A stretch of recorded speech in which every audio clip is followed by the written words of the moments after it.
Hello and welcome to Corby TV.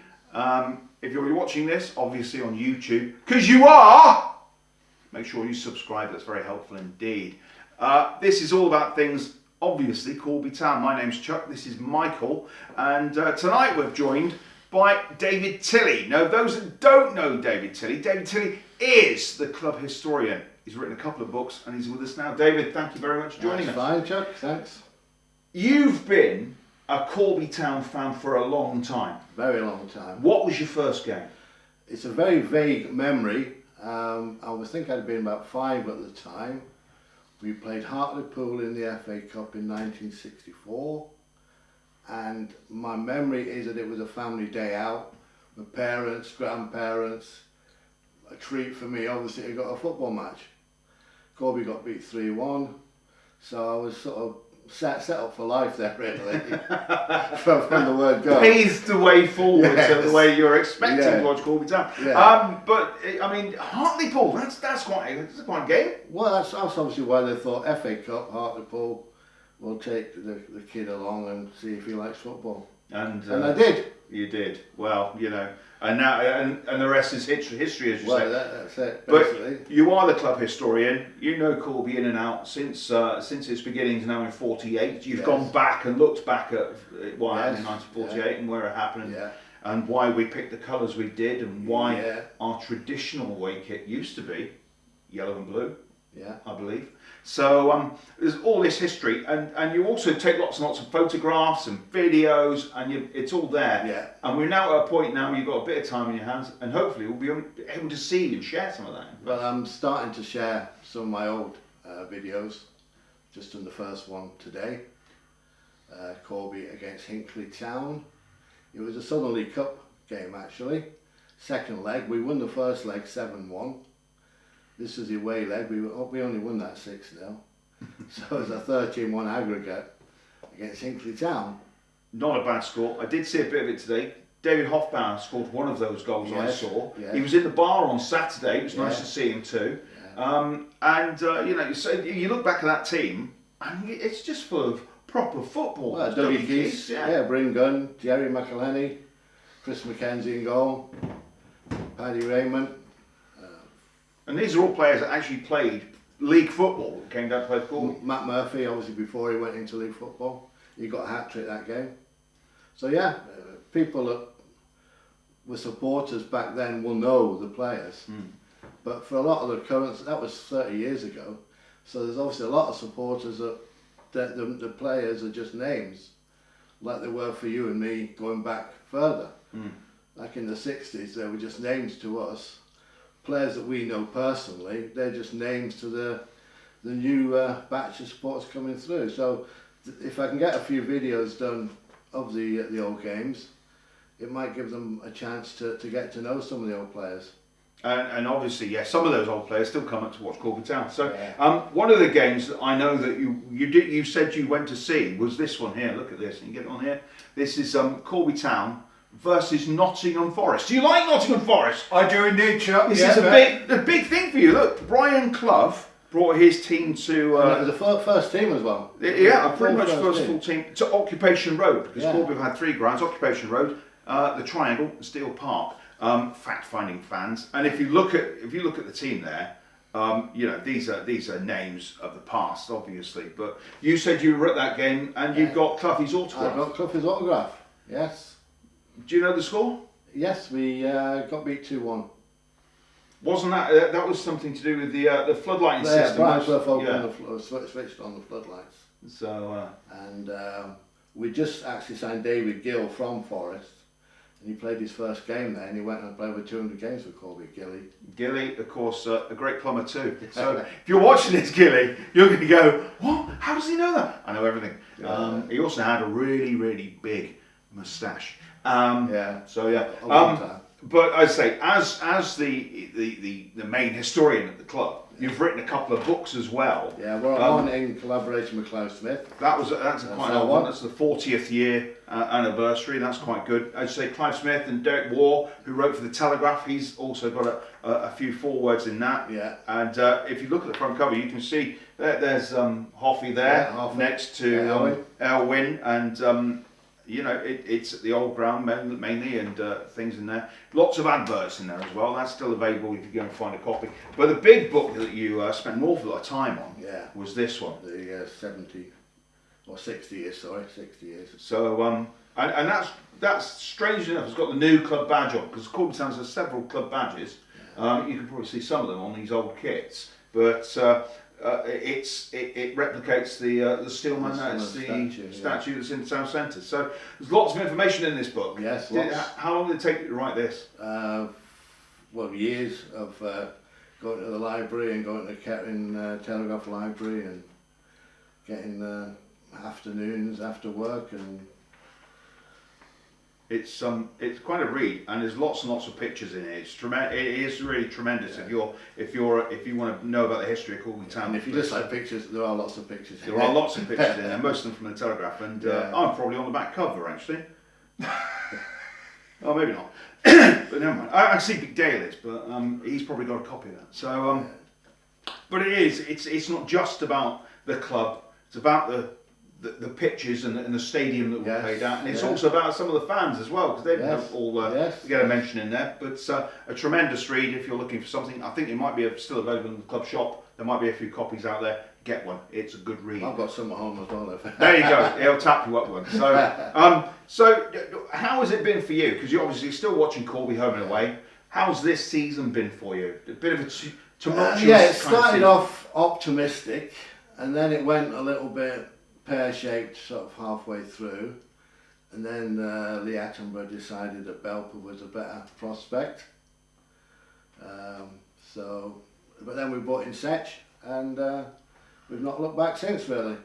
It's been a tremendous turnaround if you think the way that we're now playing football. Yeah. It's very direct, it's from box to box, and you know, results have been carved out. Yeah. Saturday, unfortunately, not the best. Two games on the bounce. We lost 1-4-1. We drew here 2-2 Saturday, but it means that the next game up here, Chasetown, Saturday afternoon, 3 o'clock. Get up here.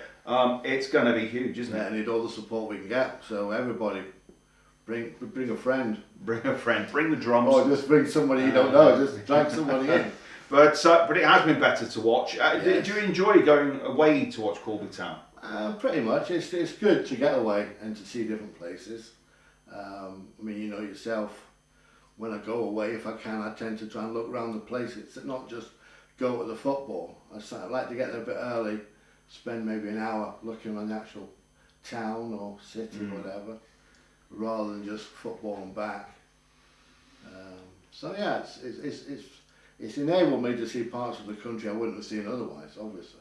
It's kind of bizarre, because as a bit of a nerd, you would agree with that I've looked at where we've played, Corby Town, and we've played as far up as Gateshead and Blythe Spartans, and that place a little bit further up as well.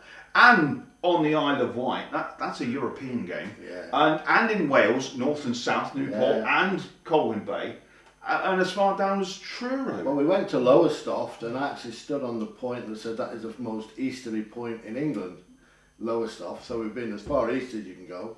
And pretty much as west as well. I mean, Newport's pretty much as far into Wales as you want to go. So we've been everywhere. And that's just generally because of the geographical position of Corby Town. Yeah, we've played in so many different divisions, northern, southern. We've been in eastern divisions. So that's enabled us to play in every section, basically. So have you looked at the map of the UK, or particularly of Wales and England, and thought, I've been to every county?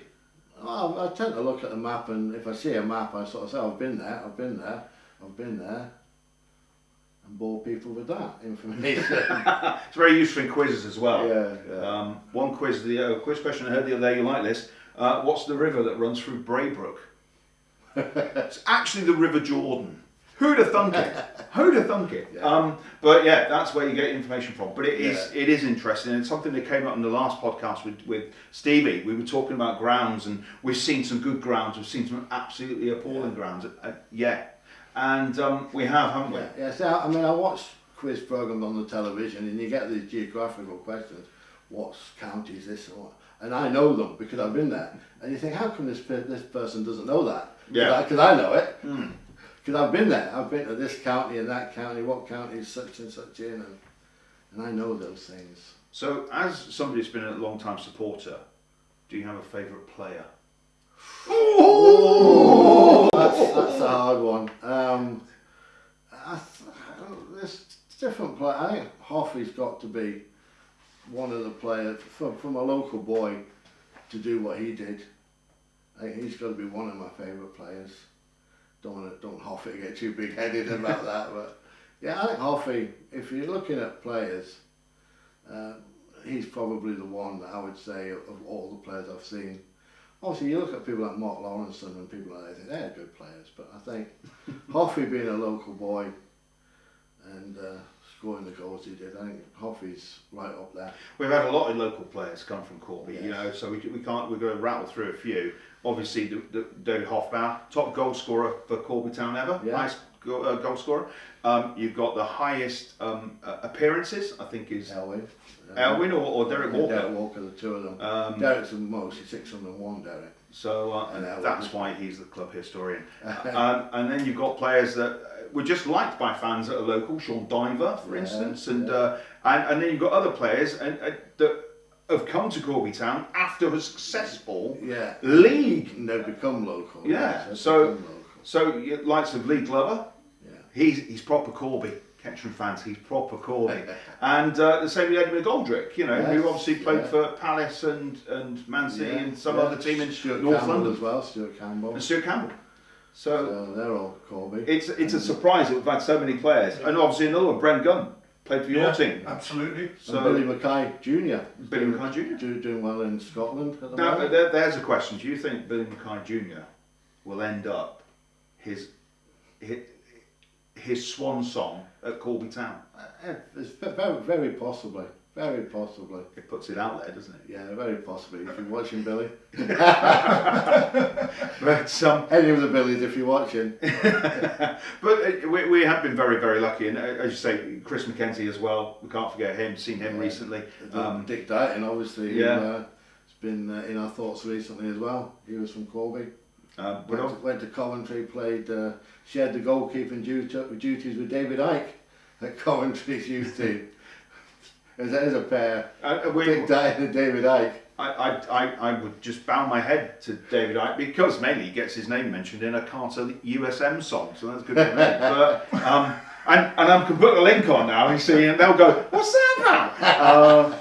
Thanks, Jim Bomb, for that. But yeah, we've been very lucky. But this season, after the 2nd of January, it's not been bad to watch at all. There's been good players, there's been good performances. And now it's the pointy end of the season and business end. We have to get things right. We're hoping that we can get a full squad out before the end of the season. I mean, Charlie Sanders made such an impact in his first game, and then all of a sudden he's injured.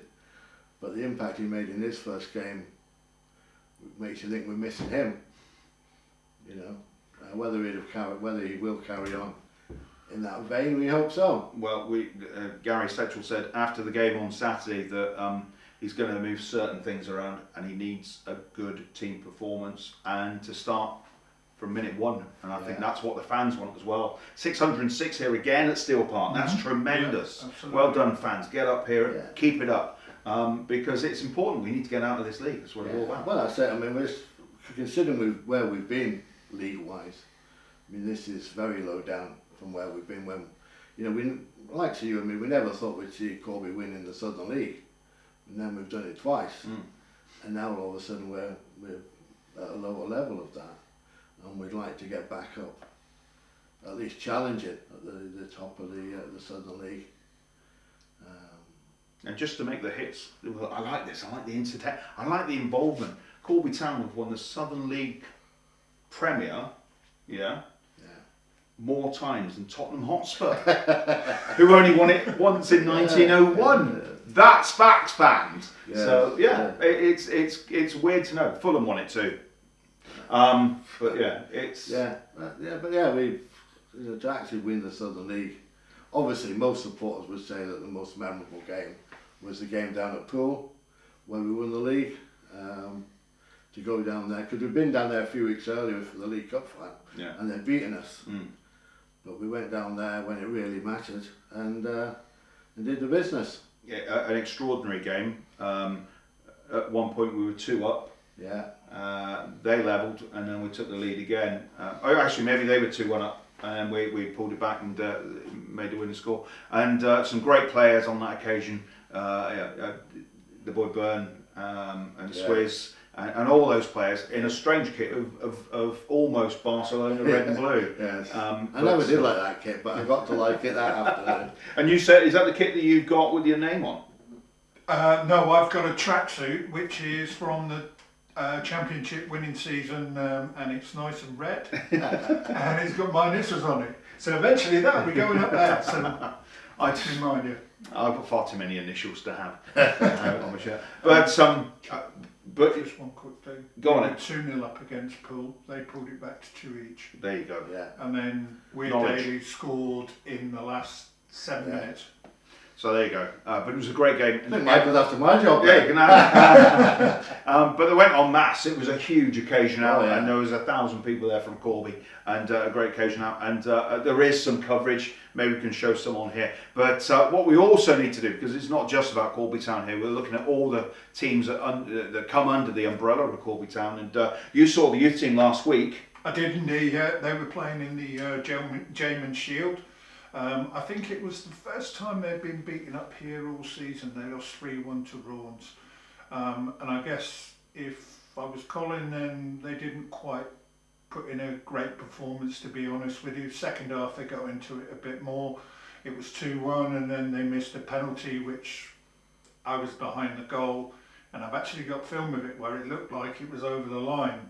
And we'll share that with you at some point in the future. So so unfortunately they lost 3-1 and they'll move on to the next one, which is Chenix.